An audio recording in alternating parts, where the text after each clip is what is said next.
Welcome back, Story Hour friends. We're so glad you're back this week on our virtual trip around the world.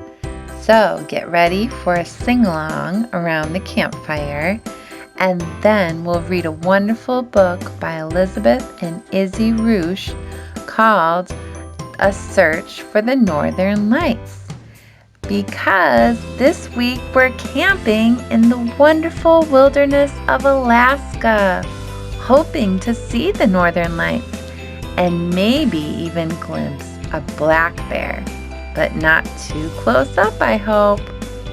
And you can head over to one of our Town of Porter libraries and pick up some great camping books and get your story hour in a bag for this week with everything you need to make your own Northern Lights artwork.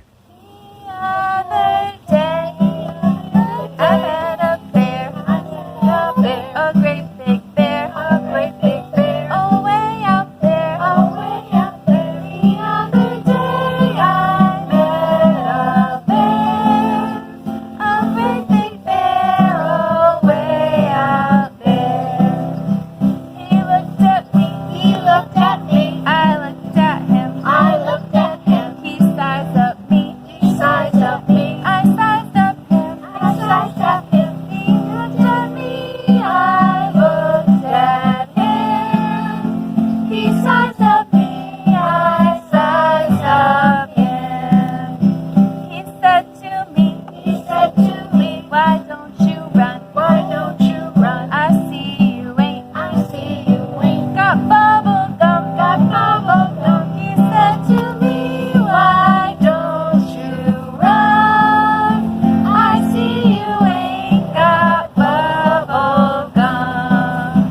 And so I ran away from there, but right behind me was that bear, and so I ran away from there, but right behind me was that bear. Ahead of me, there was a tree, oh great big tree, oh goodness me, in front of me there was a tree, a great big tree, oh goodness me. The nearest branch was 10 feet up, so I thought I'd jump and trust my luck.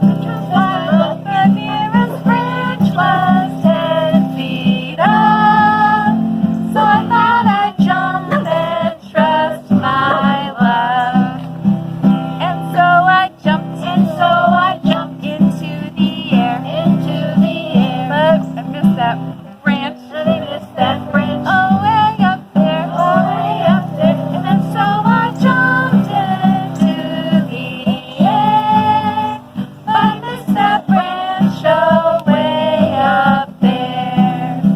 Now don't you fret, now don't you frown, 'cause I caught that branch, on the way back down, Now don't you fret, now don't you frown, 'cause I caught that branch on the way back down. That's all there is, there ain't no more, unless I meet that bear once more, that's all there is, there ain't no more, unless I meet that bear once more. Yay! That was so fun! I'm glad we'll never meet a bear. Me too.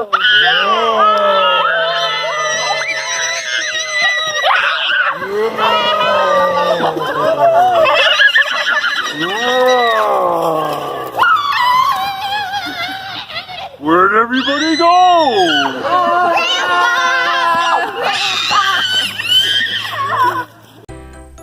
Wow, that was a close one. Glad it was only Grandpa, not a real bear. Now before we read our story, I'll show you how to make a beautiful picture of the northern lights using a black piece of paper, chalk, and a white piece of scrap paper. So we'll go to super fast speed and we'll watch this. And you can find all these materials in your story hour in a bag this week, located at either of the Town of Porter libraries.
A Search for the Northern Lights by Elizabeth and Izzi Rusch.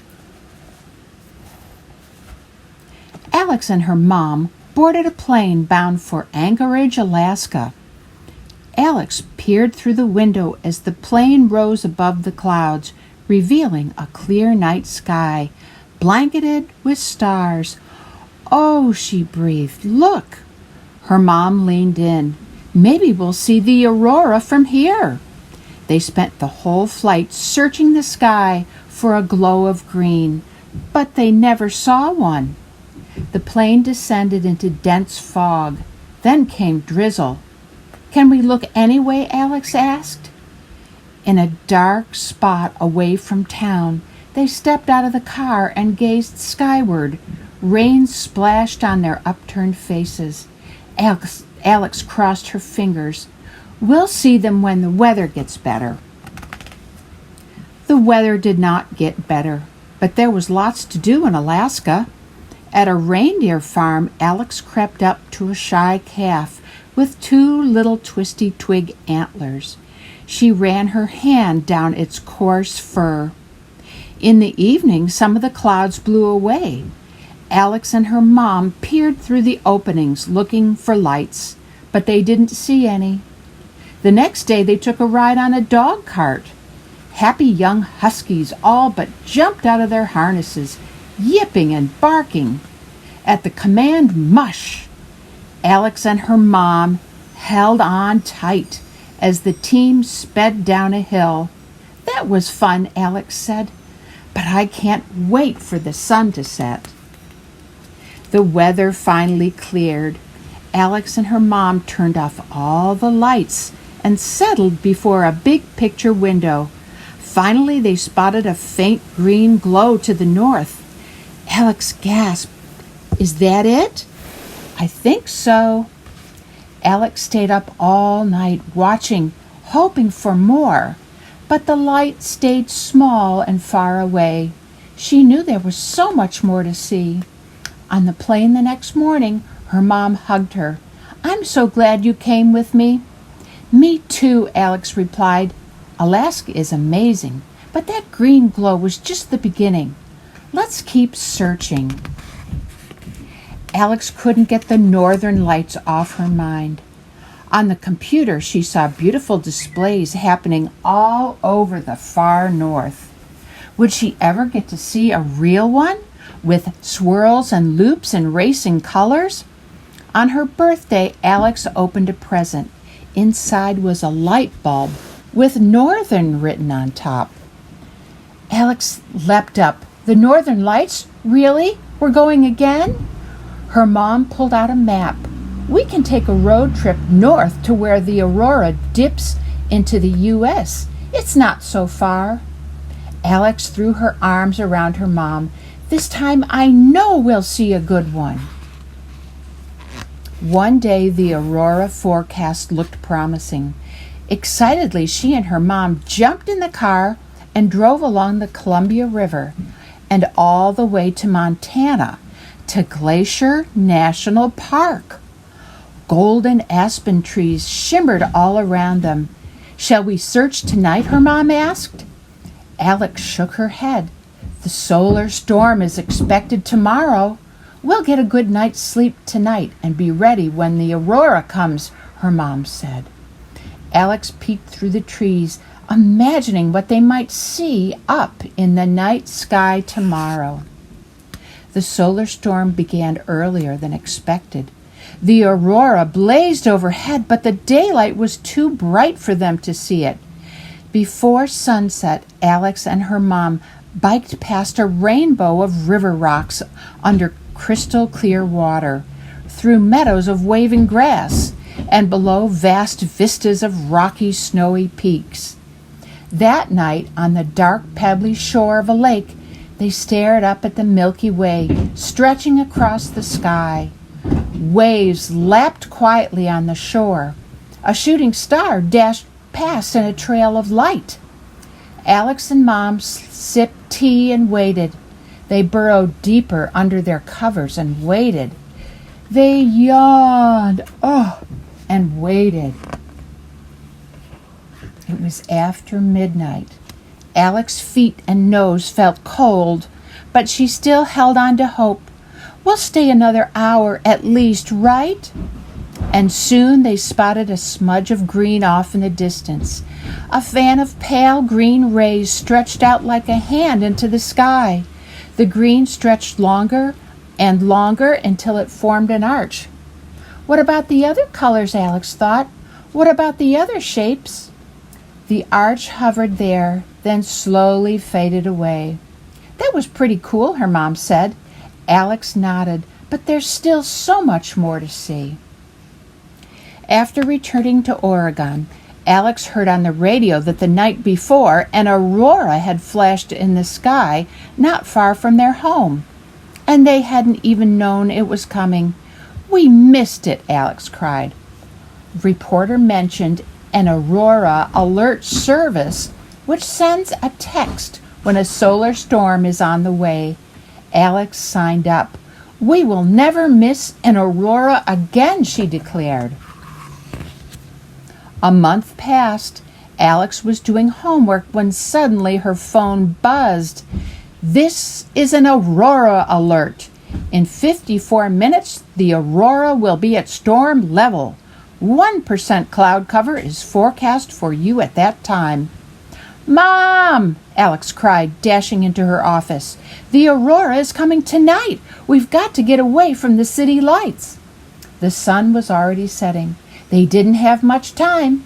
They hurried to the car and drove for miles. Finally, they reached a pitch-dark meadow. "This looks good," Alex called as her mom stopped the car. They settled onto a dry, grassy spot and stared up at the sky. Wind whistled through the trees. "We're not near a city, are we?" her mom asked. "I checked the light pollution maps," Alex said. "We shouldn't see any city lights." "Then what's that?" Alex looked where her mom pointed. An orange glow rose from the horizon line. She bolted upright. "It's the aurora!" Alex cried. Slowly the light spread across the sky. The orange glow grew until it looked like a sunset in the middle of the night. Pink tendrils reached up like flames. Yellow beams hovered and looped. Purple curled and swirled. The light spread above the tree line, merged and danced together like a curtain on fire. For the first time ever, Alex was speechless.